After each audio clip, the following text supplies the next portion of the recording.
Panoorin niyo po mga kababayan kung paano po pinagmumura ni Tio Moreno si Harry Roque dahil po sa awayan patungkol po sa pagkain. Panoorin po natin. For example, pag sasabihin namin yung assistant mo, Harry Roque, ay kabit mo yan, na lalaki din, what if? Di ka magagalit? Because we accuse you of something that you are not, that, yeah, you are not? What if sasabihin namin sa'yo na yung nag-i-inject sa'yo, yung lalaking may ano yan, ka-shared account mo sa bank, is boy toy mo, hindi ka magagalit na wala namang pruweba na pinakita? For example, ito Harry Roque ha, ito. For example, sasabihin ko ngayon na yan pala si Maharlika ay pokpok bago pumunta ng Amerika. What if sasabihin ko ngayon, yan si Maharlika ay pokpok bago pumunta ng Amerika at naging caregiver. Yung matandang lalaki na patient niya as a caregiver, iniyut niya. Kaya nakapangasawa siya doon. Kaya nagiging American citizen siya. Yan yung way niya. Yan yung paraan niya para magiging American citizen. What if yan yung sasabihin namin at ipipedal namin every day? To Harry Roque, I respect you as a lawyer and as a supporter. Although I doubt you being if you are really a loyal Duterte supporter, because noon kalaban mo si Digong, tinawag mo mamamatay tao, pero sa panahon ni Digong naging spokes ka, naging tao ka niya. So baby, change of hearts, ganyan. So ibibigay namin yan sa'yo. Pero you don't have the monopoly of support para sabihan mo ang ibang tao or taasan mo siya ng boses. Again, if mabait si Alvin, kami hindi. And I'm not scared because in the first place, wala naman akong ginawang masama kay Harry Roque. Pero ito na lang sa'yo, Harry Roque, okay? If you cannot even call out Maharlika while she peddles fake news, false narratives, and lies about us, then don't question other people who are only defending us. See, for example, Aldo defending Alvin. Wala kang karapatan. And you saying na you are young and Maharlika has done so many things for the country. What the F? Like what exactly? So dapat si Maharlika lang, siya lang dapat ang paniwalaan. And alam mo naman kung ano yung katotohanan at hindi katotohanan sa mga sinasabi niya. Bakit hindi mo siya ma-call out? And in the first place, sa birthday pa ni Alvin, kung kayo mismo, birthday mo, ikaw ang nagbigay ng food doon, nagpakain ka sa mga tao, pero ganun pa ang asal ng guest mo or yung pinakain mo, hindi ka ma-offend? Because you are yung putang ina mo. Again, Harry Roque, I understand and I appreciate your contributions during Tatay Digong's time, pero noon lang yun Wala ka ng monopoly of support. Of course, you have to defend Duterte before because you are one of his spokespersons. Huwag naman ganyan. Huwag naman ganyan na puro na lang si Maharlika ang nakikitaan mo ng ng support. Ano yan? Si Maharlika lang ba? Bakit? Mananalo ba ang mga Duterte kung si Maharlika lang ang magvo-vote kung wala kaming ibang supporters? Again hindi ko inaaway si Harry Roque because gusto ko lang mang-away. Ang hindi ko maintindihan is yung fact na binabastos niya yung tao sa birthday niya mismo. Again, if Alvin is so patient, ako hindi. Look at me, I'm attitude. Attitude talaga ako. Si Maharlika, binablackmail niya yung ibang tao na may Ray-Ban daw siya, may nakuha daw siya mga videos, ganyan-ganyan. Why are you not calling out Maharlika? Yung ginagawa niya, invasion of privacy yan. It's a privacy issue. Bakit hindi mo siya ma-call out? Because assassins are on the loose sa kanya? Bakit buhay pa nga siya? Sana nga, wala na Bobo pala yung assassin, hindi na alam kung saan yung address ni Maharlika dyan sa US. Bobo pala yung assassin dahil hindi niya alam na pumupunta ng nagmi-meet ng mga OFW yan si Maharlika and nagpapa-entrance fee for book signing and meet and greet. Again hindi ako galit kay Harry Roque sa pagiging Harry Roque niya. Galit ako because nga, na-over naman yung defense niya kay Maharlika to the point na binabastos niya si Alvin. Ano ba talaga ang kasalanan ni Alvin dyan sa The Hague? Kasi siya ang nagla-live, siya yung ang mga tao pumupunta sa account niya para makita kung ano yung update sa The Hague. Siya yung araw-araw nagpumupunta doon, nag-i-interview ng mga ng Duterte family, si VP, si Baste, si Pulong, si Kitty at iba pa. Yan lang yung problem Bakit yung kinakalaban si Alvin? Hindi ko talaga maintindihan kung ano ang pakay ninyo dalawa ni Maharlika. And I know exactly, Harry Roque, the reason why you cannot attack Maharlika. Remember? Nakaupo ako at that time. Remind lang kita. Kasama mo, new ako sa table at that time. Again ha, huwag kayong mangbastos ng mga supporters. Bakit feeling nyo kayo lang ang supporters? Bakit feeling niyo kayo lang ang may karapatan mag-support sa mga Duterte? And bakit nyo kayo lang ang parang may karapatan magsalita kung ano yung katotohanan? Ano ba talaga ang katotohanan? Kung matapang ka, Harry Roque, umuwi ka ng Pilipinas. If you are brave enough and intelligent enough and smart enough and you have all the resources to face your enemies, then umuwi ka ng Pilipinas. At tupagin mo yung kaso mo. So sa mga nag-ano dyan, nagko-comment dyan na, huwag na kayo mag-away-away, mga putang ina ninyo. Alam nga naman, we are only allowing them to attack us and we don't want to retaliate. Ano yan? Okay lang na sila yung mga away, pero pag kami na yung mga away, bawal. Pag kami na yung rest back, bawal. Unfair.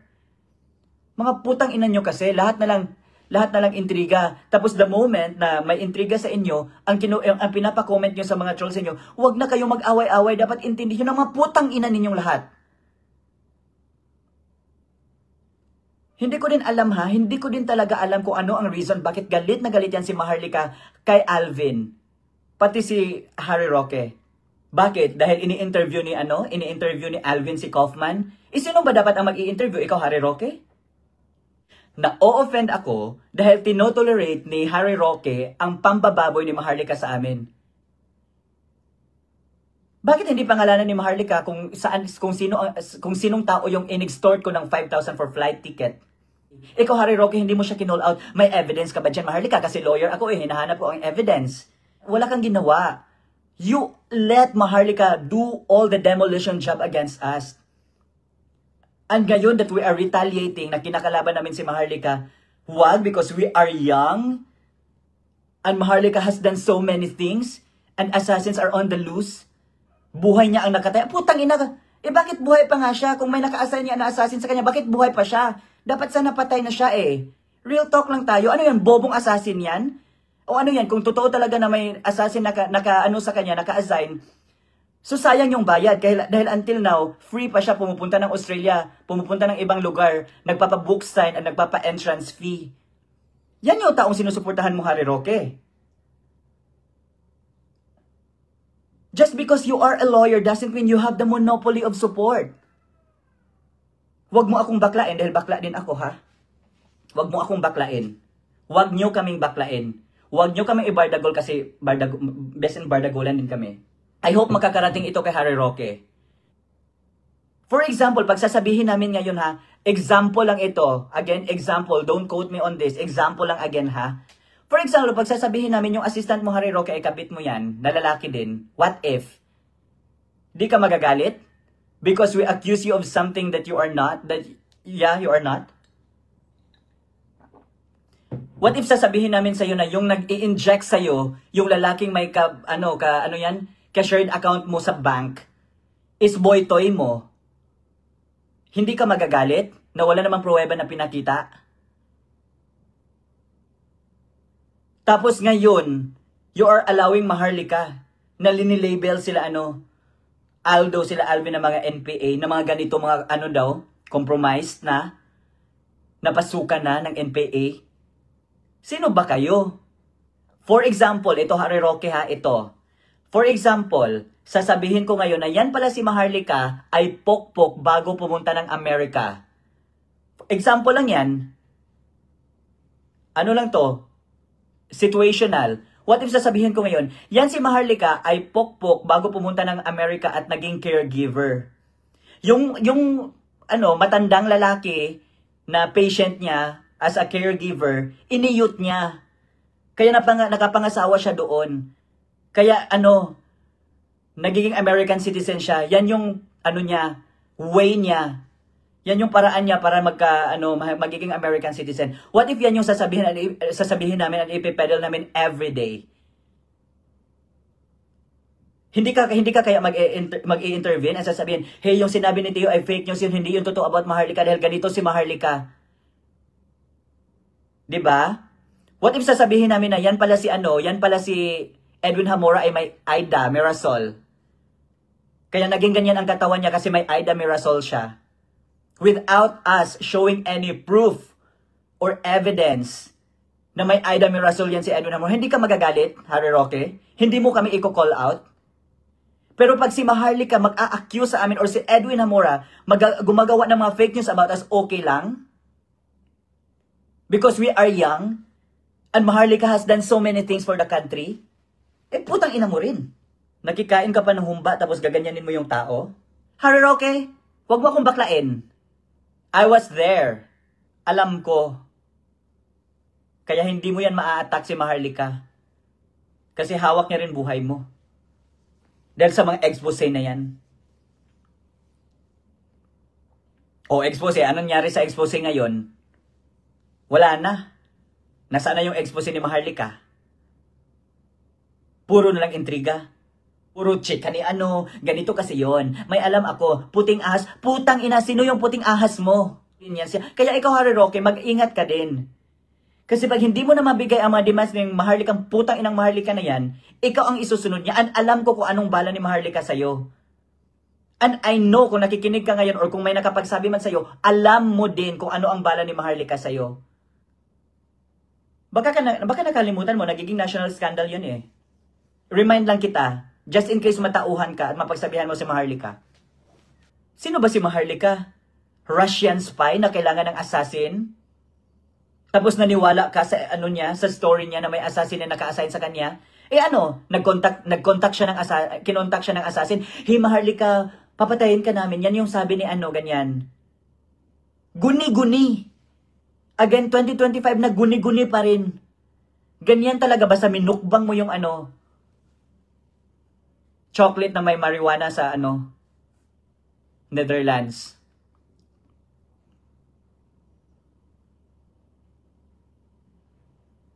Ikaw, Harry Roque, kung nauto ka ni Maharlika, kami wala. Kasi in the first place, walang magagamit against si Maharlika. Hindi niya hawak ang buhay namin. Kung ikaw, takot kay Maharlika, kami hindi. Bakit kami matatakot for someone who cannot even come back to the Philippines and face her cases?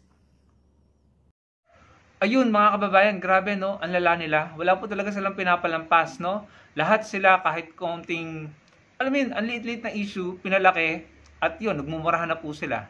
Nakita niyo naman kung paano tratuhin ni Tio Moreno si Harry Roque. Parang hindi na abogado si Roque, parang hindi naging spokesperson. Parang alam mo yun, parang para sa akin bumaba na po yung respeto nila sa kapwa nila DDS na si Harry Roque. Minura-mura, di ba? Narinig niyo naman. So talagang problematic po para po sa akin problematic po ang grupong yan, yung mga DDS.